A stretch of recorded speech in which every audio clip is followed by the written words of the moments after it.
Yeah. But no, I really like the analog actually of carry for risk parity, right? Risk parity assumes that there's always a positive term premium in in bonds. There's always a positive risk premium in equities. There's always a backwardated term structure in commodities.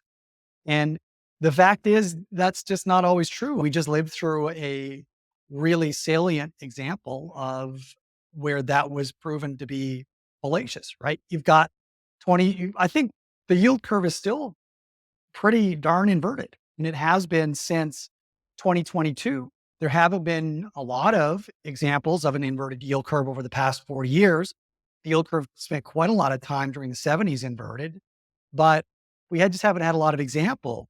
Typically, bonds do have a positive term structure, right? So you expect higher returns by locking your money up in bonds further out than you expect to get if you have a chance of getting your money back at par in a few months' time. And you expect a higher return on equities than you would get on cash. But interesting at the moment, you can get about 4.5% or pretty close to it on cash like instruments. And the yield on the S&P 500 is sub 2%, right?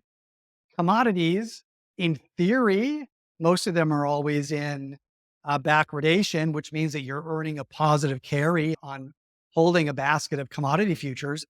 But in reality, they're not in backwardation all the time.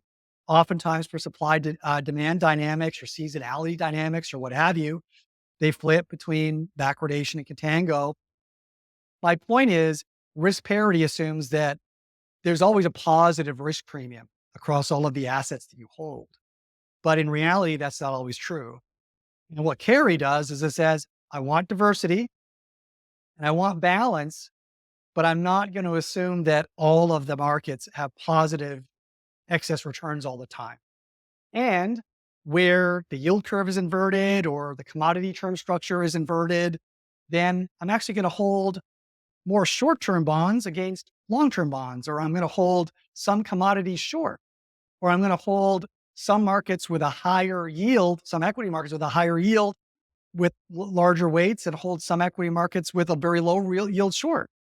And it turns out that if you apply kind of risk parity principles, but you're always aligned in the direction of the expected risk premium, that historically that's just generated a lot more, well, a stronger and a lot more comfortable and smooth return trajectory.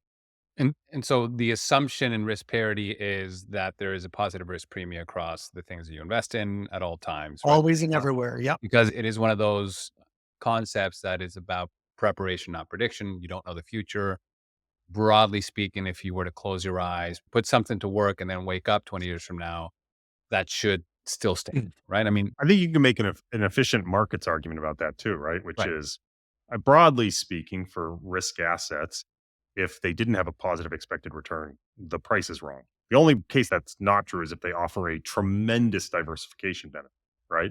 Yeah, no, that's a really good point. That's the theoretical justification for a global risk parity or all weather portfolio, right? And most of the time it holds true empirically as well, right?